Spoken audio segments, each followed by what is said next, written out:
Vivid memories surface, like a brightly captured photograph. A couple, 10 years into their marriage, were enjoying a quiet evening in their living room when the peaceful flow of conversation was suddenly interrupted by an unexpected proposition. That evening, as the fireplace crackled and a cozy atmosphere enveloped them, the husband brought up something that made the woman feel uneasy. There was something unsettling in his gaze, a storm brewing. "I've been thinking about something," he said, breaking the room's silence. After 10 years of marriage, filled with both joys and challenges, his wife felt she knew him inside out. However, what he said next shocked her. "What would you think about spending time with someone else?" he asked, as if suggesting something completely ordinary. Stunned, the woman didn't immediately grasp the meaning of his words. She thought she'd misheard, or that it was some kind of bad joke. But her husband was serious. "I'm talking about you going on a date with another man," he clarified. Her head spun, and the world seemed to turn upside down. How was this possible? Was this really happening? "David, what are you talking about?" she exclaimed, trying to suppress a storm of emotions. Her husband leaned forward and explained he had read about couples who engaged in such practices to revitalize their relationships and bring novelty into them. He even suggested a candidate, a man named Jerome, with whom he worked out at the gym. Her indignation grew with each passing second. "You've already picked someone?" the woman asked angrily. "Are you out of your mind?" Her husband remained unfazed, claiming he was doing this for their common good. He genuinely believed such an experiment could strengthen their marriage. That night, the woman couldn't close her eyes. Her husband's words echoed in her head, causing confusion and uncertainty. Was he truly bored with her? Or, even worse, was she bored with their relationship herself? In the following days, the topic wasn't brought up again, but her husband's proposition hung in the air like an invisible shadow. Just as she began to convince herself it was merely a fleeting delusion, her husband dropped another bombshell. "I've invited Jerome for dinner tonight." That evening, when Jerome appeared at the doorstep, the atmosphere became even more surreal. In person, he turned out to be even more attractive and self-assured. His smile and gaze seemed to penetrate her very soul. "Glad to finally meet you," he said, extending his hand. His voice was deep and captivating. Touching his hand, the woman felt a slight tremor, a reaction she immediately tried to suppress. What would happen next? The evening, surprisingly, turned out to be quite pleasant. Jerome displayed cheerfulness, irresistible charm, and the art of conversation. He enthusiastically talked about his career as a fitness instructor, culinary experiments, and childhood memories spent in a small southern town. David, on the other hand, maintained a mysterious silence, like a scientist observing an experiment unfold. After Jerome left, David, with a look of satisfaction on his face, turned to me. "He's a great guy, isn't he?" I looked at him questioningly, my arms crossed. "Don't even start, David. It was just a normal dinner." He responded with a smile, as if he possessed knowledge I wasn't yet ready to admit. "Did you notice how easygoing he is? Don't you think he could help us?" That night became the starting point for something I didn't know how to stop. An invisible triangle formed, filled with silence, meaningful glances, and a tension that threatened to break loose. The uncertainty of what would happen next was both frightening and intensely intriguing. After that dinner, there was a subtle but palpable shift in the atmosphere, as if something that had always been present but hidden beneath the surface had been unearthed. David continued to act normally, yet his lingering gazes and deliberate words suggested otherwise. Jerome's image increasingly surfaced in my mind, even in his absence. There was something special about him, a combination of natural charisma and confidence that was both disarming and captivating. He had left an undeniable mark, and I couldn't pretend not to notice it. The problem was, he knew it too.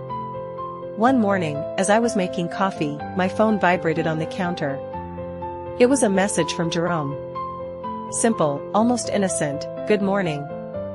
Hope your day is as wonderful as last night." I should have ignored it, but my hands acted on their own. "Thanks. The evening was truly pleasant. You're a great conversationalist." I hit send before I could think twice. There was nothing wrong with that, right? Just a polite thank you. Yet, deep down, I knew this exchange wasn't so innocent. Jerome replied almost instantly, "Conversation is easy when you have pleasant company." And again, my heart gave an uncomfortable lurch. There was a certain familiarity in his words that made the situation even more dangerous. For several days, the messages continued, short snippets of conversation that seemed innocent until they weren't. He asked about my day, praised my music taste, and found subtle but palpable common ground between us. I knew I should stop, but each message ignited a spark of something I couldn't quite define, something I hadn't felt in years. David, meanwhile, was in a state of almost unsettling calm. He no longer mentioned his suggestions to try something new, but his actions spoke louder than words. He showed more attention, more presence, as if trying to prove he was still there, still the man I married. At the same time, however, he kept his distance, as if observing me from afar, awaiting my next move. Then came the invitation, a message from Jerome, "I'm experimenting with a new recipe tonight. Thought of you right away. Want to come over for a tasting?" I stared at my phone screen, my heart pounding.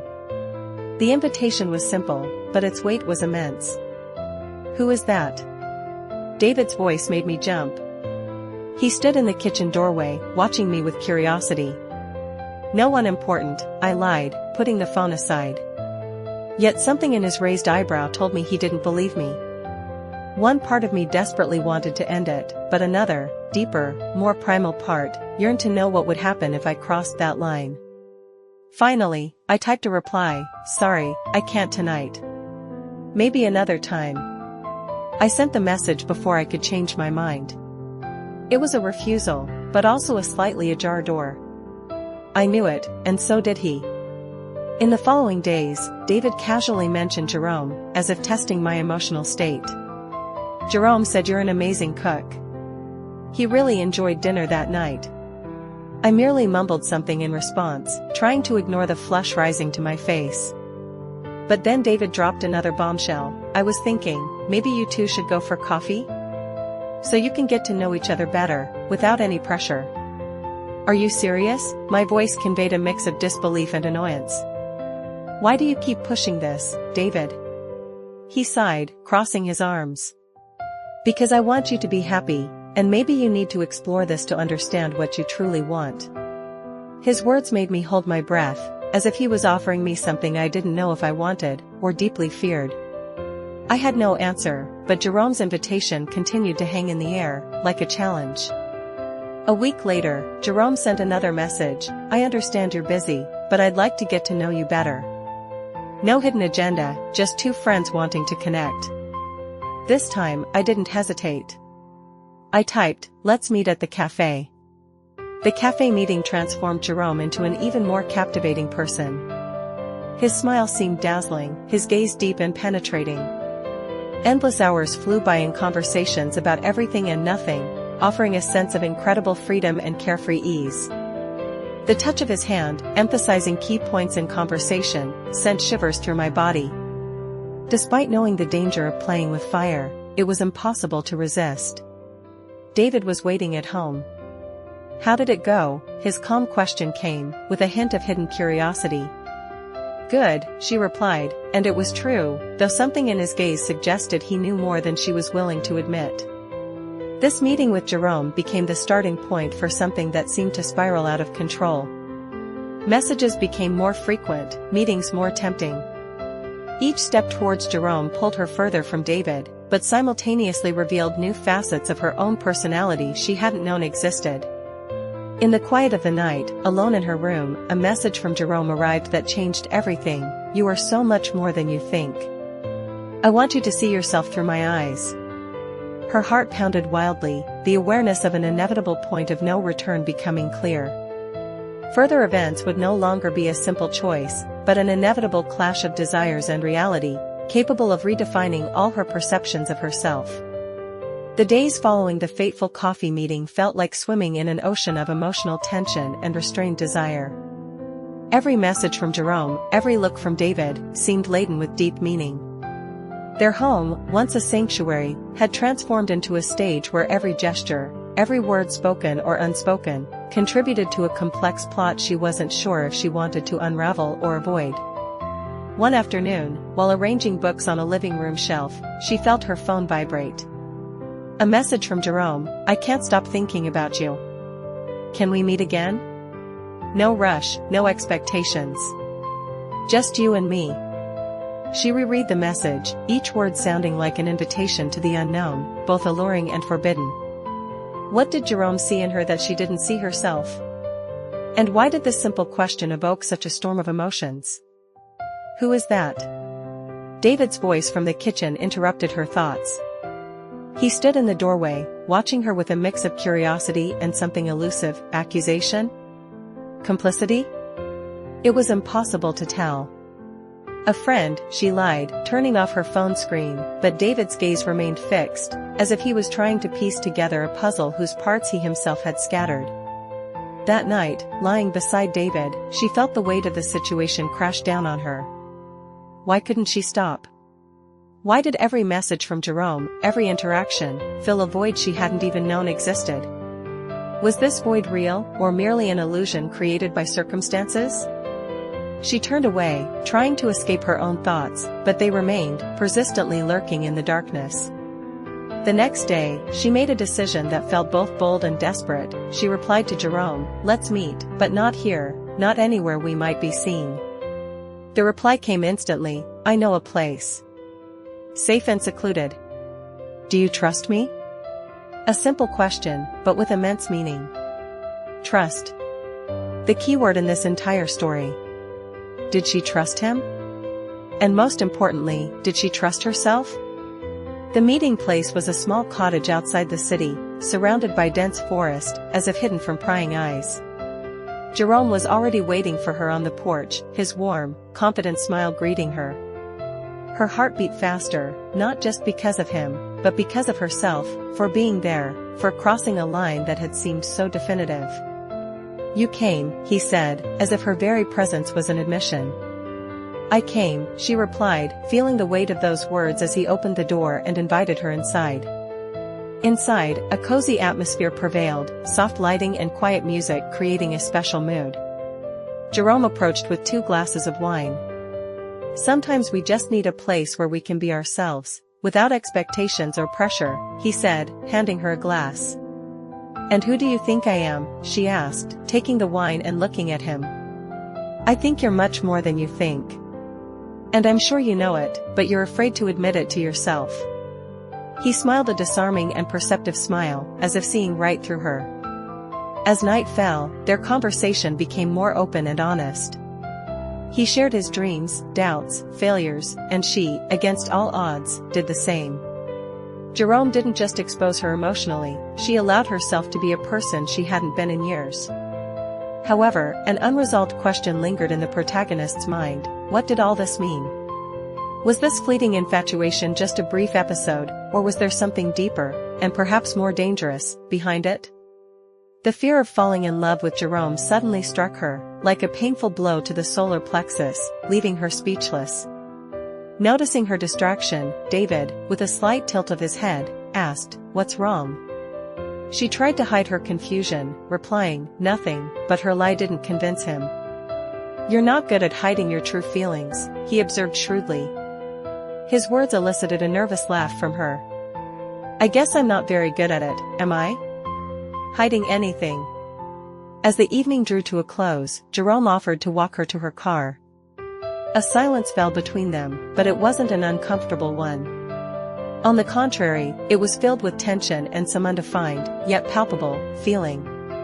Taking her hand, Jerome sent a wave of electricity through her entire body. "I don't want to pressure you," he whispered in a low, almost inaudible voice. In response, she quietly said, "But I want you to know I'm here. For you, for whatever you need." Not knowing what else to say, she received only a slight nod in return before getting into her car and driving home. Her heart pounded wildly, and her mind was in a state of chaos. At home, David was waiting, already awake and sitting on the couch with a book he didn't seem to be reading. Seeing her, he looked up, and his gaze mixed relief with a somber shadow. "You took your time," he said, and the simplicity of the phrase disarmed her. David didn't press for explanations, merely nodded and returned to his book, as if understanding that some battles are best fought in silence. However, as she went up to her room, she couldn't shake the nagging question, how long can I balance on this tightrope? The day after the meeting with Jerome, a heavy unspoken weight hung in the air. Coming downstairs, she met David's gaze, but he said nothing. Words, however, were unnecessary, his silence spoke louder than any phrases. "Is something on your mind?" she asked, trying to defuse the tense atmosphere. He looked up and, after a pause, replied, "I was thinking, maybe we should spend this weekend differently? Just the two of us." It was an innocent suggestion, but filled with hidden intentions, an attempt to reconnect, perhaps to reverse what seemed to be slipping through their fingers. However, the question caught her off guard, what will be different now? Their relationship was like walking through a minefield, where every step risked detonating something deeper. As she mechanically agreed to David's suggestion, her phone vibrated on the table. It was Jerome. Again. Something inside her froze, but she managed to hide it, putting the phone out of David's sight. "Hope you're doing okay. Still thinking about you," the message read. A simple phrase, but its impact was immense. Have you ever considered how minor details can drastically alter the course of events? Research shows that 90% of emotional decisions are made impulsively, outside of rational thought. Jerome's words became a spark falling into a barrel of gasoline, touching something intuitive within her. She spent the rest of the day trying to shake this feeling, but it was like trying to swim against an invisible current. Every time she picked up her phone to reply to a message from work or friends, Jerome's name loomed before her eyes, drawing her in more powerfully than reason. David, conversely, seemed to adopt a new tactic. He became more attentive and affectionate. He asked about her day, suggested early dinner. What once seemed automatic now sounded like a desperate attempt to create a space where they could reconnect. They resembled two strangers trying to get to know each other again, while an invisible presence threatened to invade their world. When Jerome sent another message asking, "Can we see each other again?" she didn't know how to refuse. Part of her wanted to resist, to close the door before it was too late. But something pulled her, something she couldn't explain but felt with incredible force. Perhaps it was the feeling of being seen and desired, something she hadn't felt in a long time. Or perhaps it was simply the allure of something forbidden. They met in a quiet park, away from prying eyes. Jerome was sitting on a bench, and seeing her, he gave her a smile that dispelled her hesitation. "I was starting to think you wouldn't come," he said. His voice held a calmness that contrasted with her turmoil. "I wasn't sure if I should," she replied, sitting beside him but maintaining a distance. "And what made you come?" He tilted his head, looking intently at her, as if trying to read something between the lines. She began, but the words caught in her throat. How could she explain what she didn't fully understand herself? Jerome didn't press, merely smiled and said, "Sometimes we just need to feel things, without trying to explain them." She felt an inexplicable connection with Jerome, one that defied logical analysis. It was something instinctive, like an intuitive pull that challenged rationality, yet was as palpable as the air. Meanwhile, David, back in their shared home, continued his desperate attempts to preserve their relationship. He suggested a weekend getaway, hoping to distract them from their problems. Her agreement wasn't dictated by belief in a miraculous solution, but rather by a lack of other ideas. She hoped a change of scenery would help them remember who they used to be. But even during this trip, Jerome's ghost was invisibly present in her thoughts. Every time David gave her a smile, she was tormented by the question, did he realize what was happening? Did he understand that a part of her soul no longer belonged to him? The guilt became an unbearable burden. At night, while David slept, she couldn't resist checking her phone. There was a message from Jerome, "Hope you're doing well. Just know I'm here, no matter what you decide." He gave her freedom of choice, but at the same time let her know he was waiting, which was both a comfort and a heavy burden. David seemed to sense the distance that had grown between them. His gaze was full of unspoken questions, as if he was searching for words to express his concerns. Perhaps he suspected the existence of a problem that needed addressing, but didn't know where to begin. And she couldn't understand which of them could give her what she craved most. How often do people question their true desires? Research shows that most decisions are dictated not by conscious desires, but by the fear of loss. She was afraid of losing David, but she was also terrified of what that would mean for herself. Is it possible to simultaneously desire two mutually exclusive things? At that moment, David broke the silence. I feel like something is happening, and I want you to know, I'm ready to fight for us. His words held sincerity, but also deep pain. He understood that something was slipping away from him, but didn't know how to prevent it. Upon returning home, she felt even more lost. Messages from Jerome continued to arrive, each a veiled invitation to something forbidden yet irresistibly alluring. And David, despite all his efforts, seemed increasingly distant, as if preparing for an inevitable outcome none of them wanted to admit. What would happen if she followed the call of her heart? This question haunted her. But her heart seemed to be split in two, each part pulling in an opposite direction, and she didn't know how long she could endure this internal tension.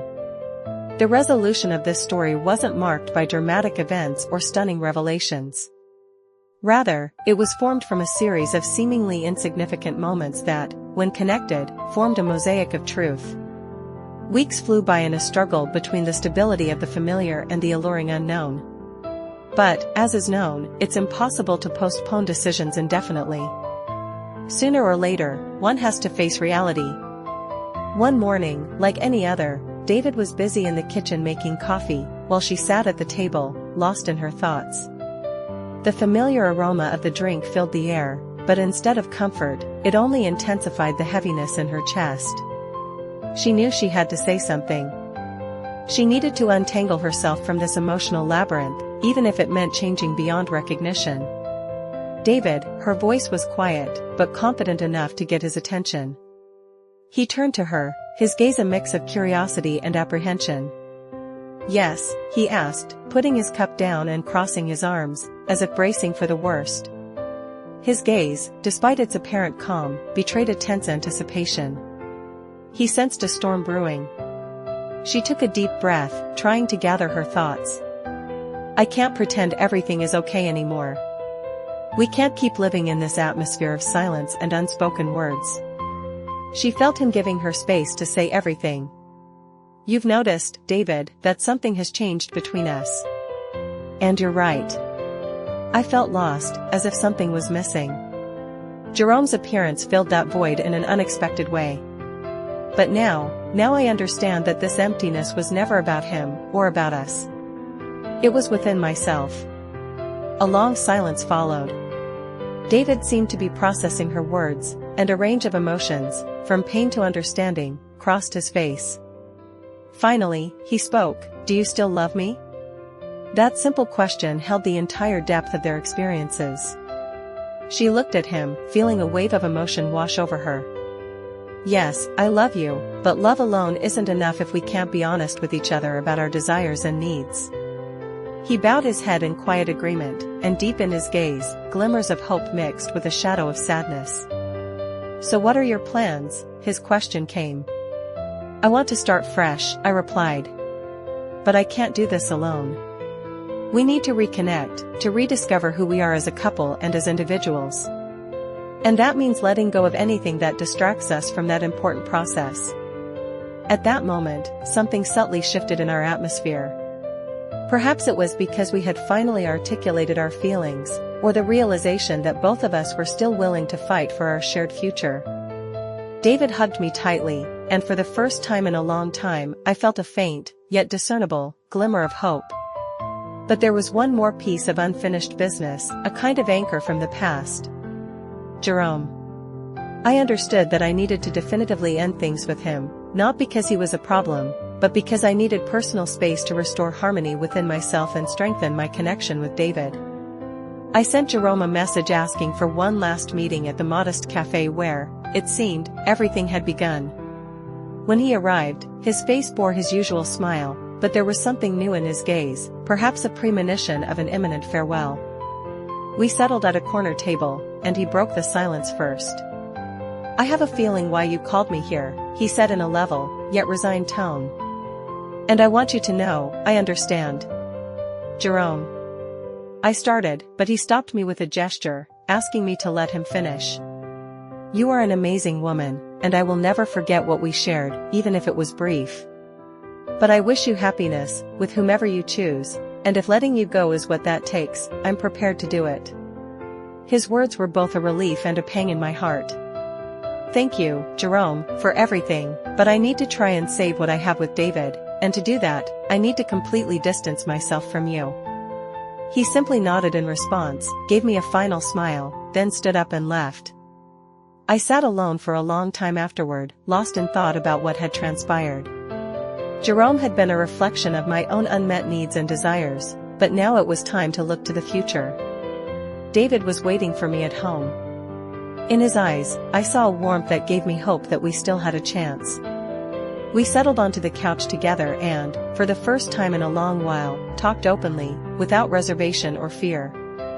Sometimes love is a choice, even when that choice isn't easy, a choice for openness, forgiveness, and fighting for the relationship. And that's exactly what we decided to do, start anew, step by step, realizing that we aren't perfect, but together we would overcome any challenges.